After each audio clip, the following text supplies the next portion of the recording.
En aquel tiempo se adelantó Pedro y preguntó a Jesús: Señor, si mi hermano me ofende, ¿cuántas veces le tengo que perdonar? ¿Hasta 7 veces? Jesús le contesta: No te digo hasta 7 veces, sino hasta 70 veces 7. Y a propósito de esto, el reino de los cielos se parece a un rey que quiso ajustar las cuentas con sus empleados. Al empezar a ajustarlas, le presentaron uno que debía 10.000 talentos. Como no tenía con qué pagar, el Señor mandó que lo vendieran a él con su mujer y sus hijos y todas sus posesiones, y que pagara así. El empleado, arrojándose a sus pies, le suplicaba diciendo: Ten paciencia conmigo y te lo pagaré todo. El Señor tuvo lástima de aquel empleado y lo dejó marchar. Pero al salir, el empleado aquel encontró a uno de sus compañeros que le debía 100 denarios y agarrándolo lo estrangulaba diciendo: Págame lo que me debes. El compañero, arrojándose a sus pies, le rogaba diciendo: Ten paciencia conmigo y te lo pagaré. Pero él se negó y fue y lo metió en la cárcel hasta que pagara lo que debía. Sus compañeros, al ver lo ocurrido, quedaron consternados y fueron a contarle a su señor todo lo sucedido. Entonces el Señor lo llamó y le dijo: Siervo malvado, toda aquella deuda te la perdoné, porque tú me lo pediste. ¿No debías tú también tener compasión de tu compañero, como yo tuve compasión de ti? Y el Señor, indignado, lo entregó a los verdugos hasta que pagara toda su deuda.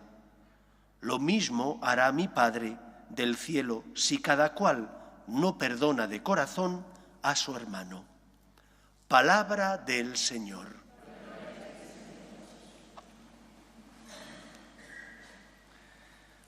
No tengo la menor duda, porque soy de este mundo y por lo tanto siento, como todos sentimos, que amar, que cumplir los preceptos que Cristo nos enseña, no es algo sencillo. No nos nace en muchos casos de nuestro corazón.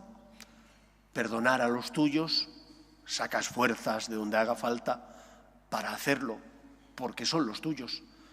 Perdonar a tus hijos, que a lo mejor se han comportado egoístamente, volver a empezar en la relación conyugal a pesar de que el comportamiento de tu esposo o esposa no te satisfaga, perdonar a tus amigos porque son personas que quieres y aprecias.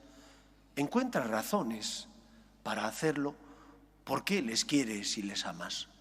Aunque a veces te cueste, buscas y encuentras motivaciones para negarte a ti mismo y hacer lo que tienes que hacer.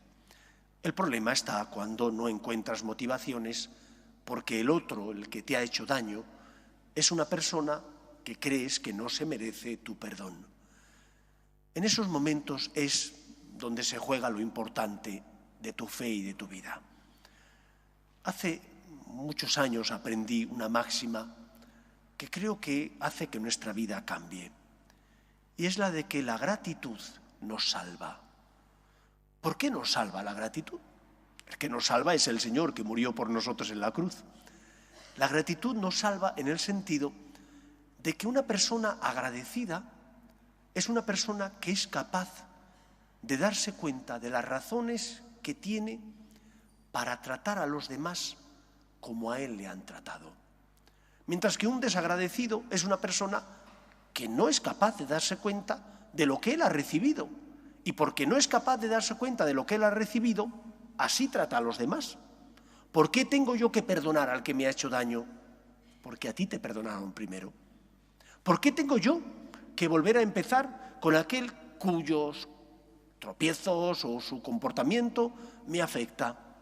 Porque el Señor no te paga como merecen tus pecados. Él te amó el primero. Cuando uno tiene ojos y gratitud en el corazón, ojos para ver las razones que tiene para que su vida no esté marcada por la queja, por el llanto, por el darse cuenta de lo que no tiene y no al contrario, por darse cuenta de lo que sí que tiene y valorar lo que tiene y dar gracias porque aunque ahora a lo mejor ya no lo tiene, sí lo tuvo. ¿Cuántas personas vienen a la iglesia a pedir salud? ¿Cuántas? Muchísimas. ¿Cuántos vienen a pedir trabajo para sus hijos? Muchísimas. Y hacemos bien. ¿Y cuántos vienen a dar gracias? Porque el Señor les dio el trabajo, ese que pedían para sus hijos, o porque el Señor le concedió la salud, muchas menos. Cuando uno mira su vida, cuando uno analiza su vida, se da cuenta de que tiene muchísimas razones para ser feliz, que tiene muchísimas razones para dar gracias. Ay, caray, es que tengo problemas. ¿Y quién no? Pero cuando uno, iba a decir, abre el periódico, hoy nadie abre el periódico, cuando uno entra en Internet y consulta el periódico, consulta la prensa, cuántas desgracias, cuántos sufrimientos, cuántas dificultades en la vida. Y nosotros nos quejamos de que hace calor o hace frío, pero si pones el aire acondicionado y se te quita el frío o el calor, si tienes posibilidad de irte de vacaciones, te quejas del trabajo, pero tienes trabajo. ¿Cuántos hay que no tienen empleo? ¿Cuántas personas no tienen la calidad de vida que tú tienes? Y nuestra vida, en lugar de estar marcada por el agradecimiento, está marcada por la queja.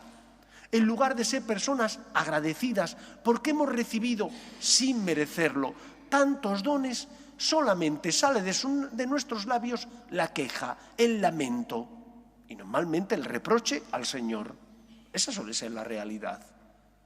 La gratitud nos salva, hace que nuestra vida sea distinta. Que tienes problemas, ¿y quién no tiene problemas? Que tienes dificultades en tu relación conyugal, ¿y quién no las tiene? Pero eres afortunado porque puedes rezar y encuentras paz y esperanza. Eres afortunado porque tienes conciencia y sabes distinguir el bien del mal. Eres afortunado porque tienes muchos dones.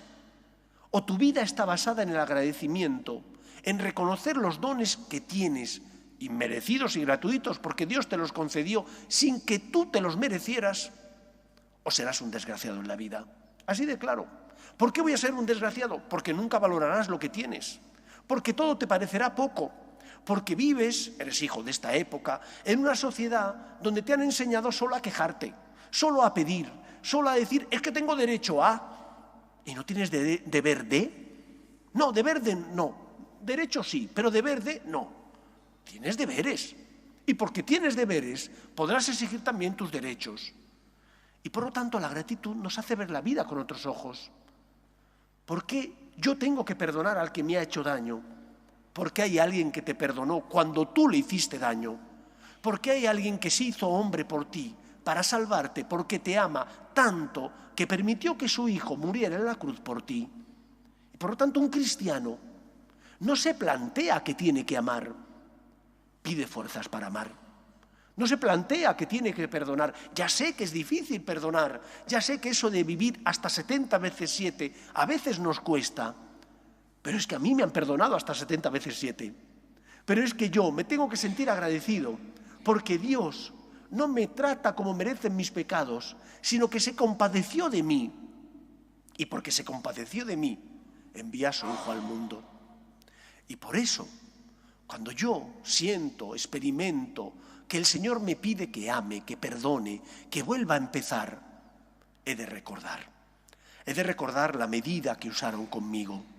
He de recordar que a mí no me trataron como yo merecía por mis culpas, sino que al contrario, cuando nos desviamos del camino que Dios puso en nuestro corazón y que nos lleva a la libertad y a la felicidad, el Señor envía a su Hijo al mundo para que Él pagara la deuda contraída por nuestro pecado, se convirtiera en puente que nos da acceso a la salvación y por lo tanto a la vida eterna, es decir, al encuentro pleno con nuestro Padre Dios.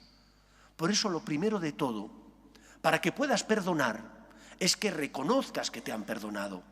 Para que puedas mirar a los demás y tener misericordia, es que reconozcas que tienes que ser agradecido, porque a ti te amaron el primero, te llamaron a la existencia sin que tú lo pidieras, te dieron el don de la libertad sin que te lo merecieras, pero porque Dios te ama, te lo concedió. ¿Cuántas veces os he comentado cómo cuando leía a Julián Marías, este filósofo vallisoletano, él decía que no podía comprender cómo Dios nos amaba tanto y nos había dado el derecho, la posibilidad de decirle a Él que no, de que la criatura le dijera a su Creador que no me interesas, que el hombre tuviera el don de la libertad. Es, desde el punto de vista filosófico, una locura que solo se entiende desde el amor. Que el hacedor permita que su obra se rebele contra él es porque nos ama mucho, es porque quiere que no le sigamos por obligación, sino libremente y por amor. Por lo tanto, no te rebeles contra Dios, ni te plantees que el otro no se lo merece. Tienes que vivir la vida desde el agradecimiento, desde la gratitud, de sentirte amado y querido. Y solo entonces comprenderás las palabras del Señor. Y solo entonces podrás vivir en tu persona y tratar a los demás como una persona que se sienta agradecida, como una persona que sabe que, aunque no se lo merezca, Dios le ama y le perdona. Y que, por lo tanto, cuando el que está a tu lado tropieza, tú no te tienes que plantear si el otro se lo merece o no se lo merece. Te tienes que plantear que solo el amor y el perdón hace libres a las personas. ¿Por qué no puedo tener odio? ¿O tengo que luchar contra el odio, el rencor, la sed de venganza en mi vida? Porque el odio pudre tu corazón, porque el odio no te hace feliz, porque solo el amor te libera y solo podemos construir una sociedad más justa si en ella hay perdón, si en ella hay reconciliación. Pero cuando tú no vives esa reconciliación que sí han practicado contigo, no estás creando una sociedad mejor y más justa. Al contrario, estás creando una sociedad peor, basada en el odio, basada en la división, basada, por tanto, en el rencor. No digo que sea fácil perdonar. Si es de los tuyos, sí. Si no es de los tuyos, tienes que encontrar motivaciones.